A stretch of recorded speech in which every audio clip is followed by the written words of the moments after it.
At 4:17 on an October morning in 1966, 48 cows were standing in a Wisconsin stanchion barn with full udders, and the milking line had no vacuum. The nearest equipment dealer said his service truck could not come before noon. Ruth Halden arrived in a station wagon with a cast-iron vacuum pump everyone at a closing sale had called scrap. She had it belted to the farmer's motor before sunrise. By breakfast, the milk was moving through the line again. The strange part was not that the old pump worked. The strange part was that Ruth had bought 6 dead pumps because she knew, months earlier, that a morning like this was going to happen. Ruth was 34 that fall. For 12 years, she had worked the parts counter at Danner Dairy Equipment outside Eau Claire. The sign over the building said Cells and Surface. Ruth's job, according to the payroll book, was parts clerk.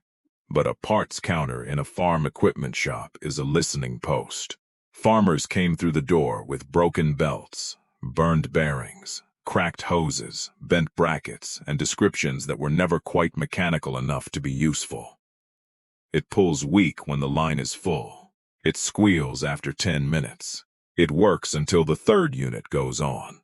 Ruth learned to translate those sentences. A weak pull under load could mean worn vanes, a slipping belt, a regulator problem, or a leak farther down the system. A hot bearing could mean alignment before it meant lubrication.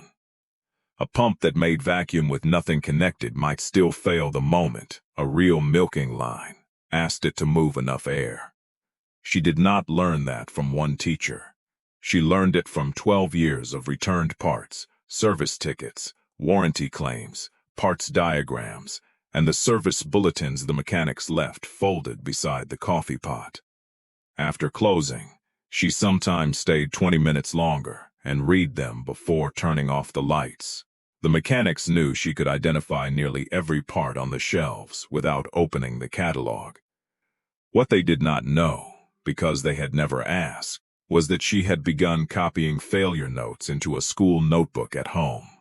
Not prices, failures, which bearing went first, which seal leaked after winter storage, which regulator spring caused hunting, which belt width farmers kept substituting because the correct one was not in town. She was building a map of breakdowns without calling it a map. Then, in the spring of 1966, Danner Dairy Equipment closed. The owner was 68. His sons had no interest in the business, and a larger dealership 30 miles east had taken most of the new equipment trade. The final week was not dramatic. Shelves emptied. Catalogs went into boxes. New parts were transferred. Old trade-ins were pushed toward the back door. That was where Ruth saw the 6 vacuum pumps. They were not matching machines. 2 were rotary vane pumps with seized shafts. 1 had a chipped pulley and a housing full of oil that smelled burned. 1 turned freely but had almost no compression at the ports. Another had a bent mounting frame. The last had been tagged 3 years earlier with 2 words in grease pencil: Novak. A scrap buyer had already quoted the lot by weight. Ruth asked what the owner wanted for all 6 before the truck came. He named a figure a little above scrap value. Ruth paid it. One of the departing mechanics looked at the pumps and asked whether she planned to start a museum. Ruth said no. She loaded them into a borrowed farm trailer and took them to the single-car garage behind the house she rented on the north side of town. She was not trying to become a used equipment dealer. That was the first thing almost everyone misunderstood. A repaired pump might sell once. A reliable loaner could save a farmer's morning again and again. Milking did not wait for a service schedule.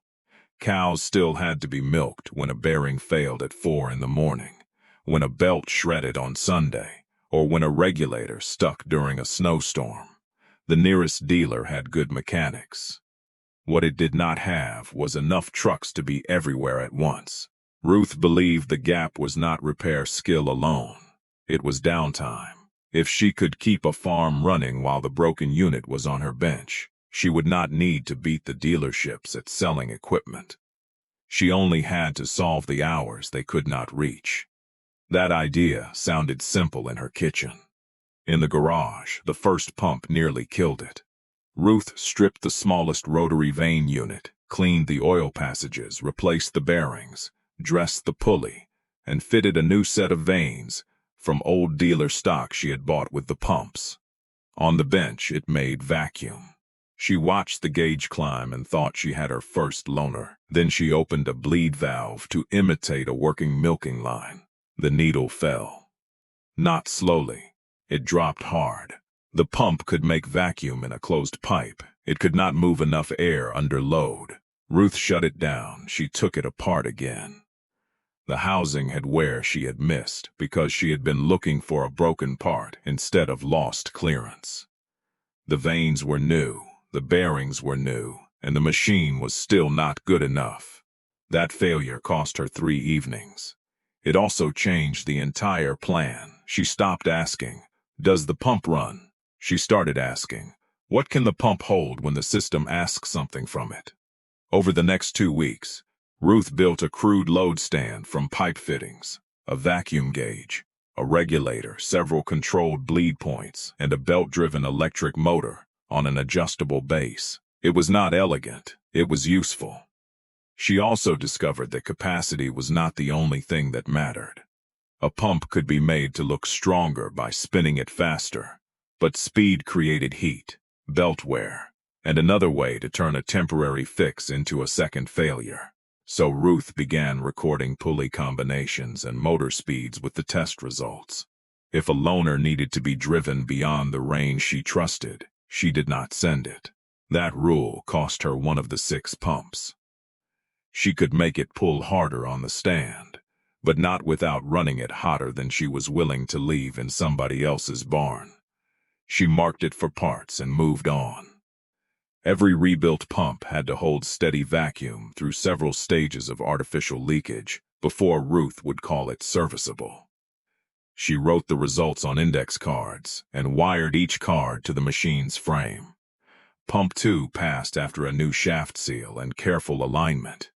Pump 3 failed after 15 minutes because the rear bearing heated under belt tension. Ruth reset the mount, changed the bearing, and ran it again.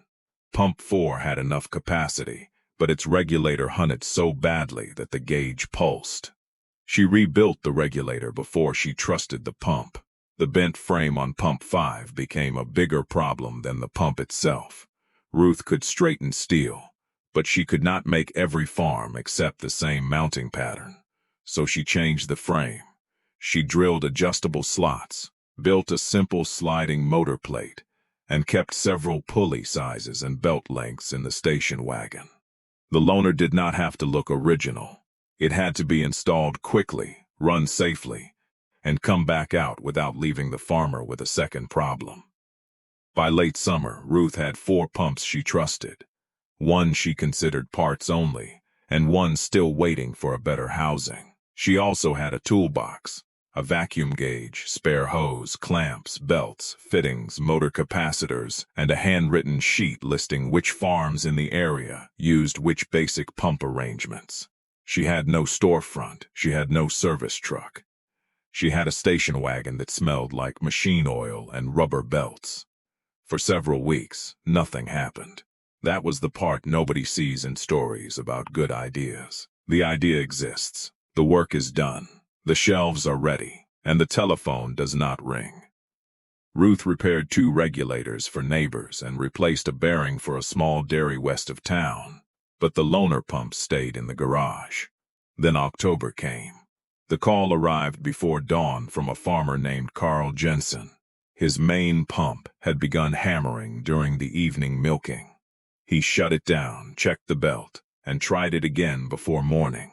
This time the shaft would barely turn. 48 cows were waiting. The regional dealer could send someone later that morning. Carl had Ruth's number because she had sold him parts across the Danner counter for years. He asked whether she knew anyone closer. Ruth said she would come. The pump she loaded was Pump 2, the first unit that had passed her full load test. At Carl's barn, she did not begin by tearing his failed machine apart. That could take hours. She checked the motor, line, regulator, and belt path.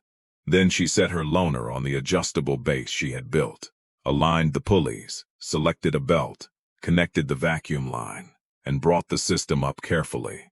The gauge held. She opened one unit, then another. The needle dipped and recovered. By the time the barn was fully working, dawn was beginning to gray the windows.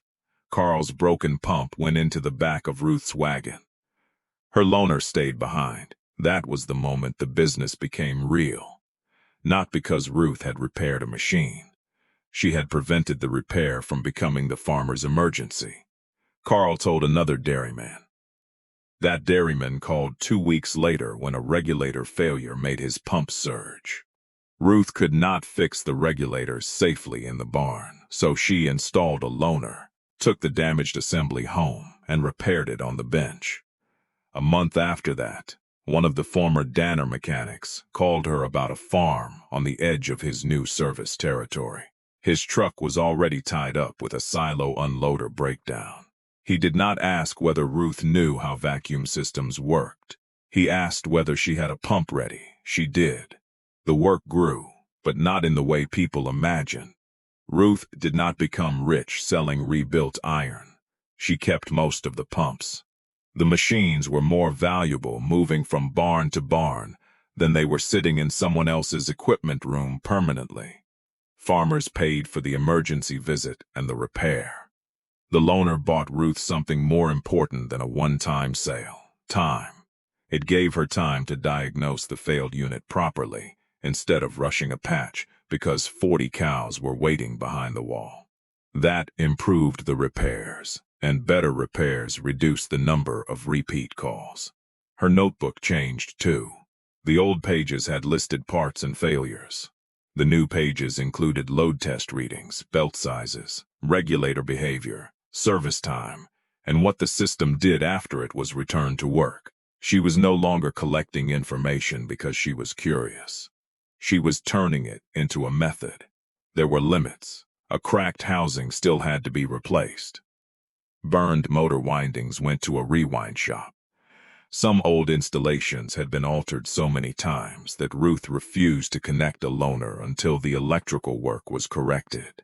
In winter, a farm 30 miles away could still be 30 miles away behind drifting snow. She never promised that the old pumps could solve every failure. They solved one specific problem extremely well. They kept a repairable breakdown from becoming a race against the animal's schedule. By the next spring, the feed cooperative let Ruth leave her number beside the emergency telephone. A parts wholesaler began sending common vane sets and seals directly to her house. The regional dealership started keeping 2 emergency loaners of its own. No announcement was made about that last change. No one had to admit where the idea came from. The change was visible anyway.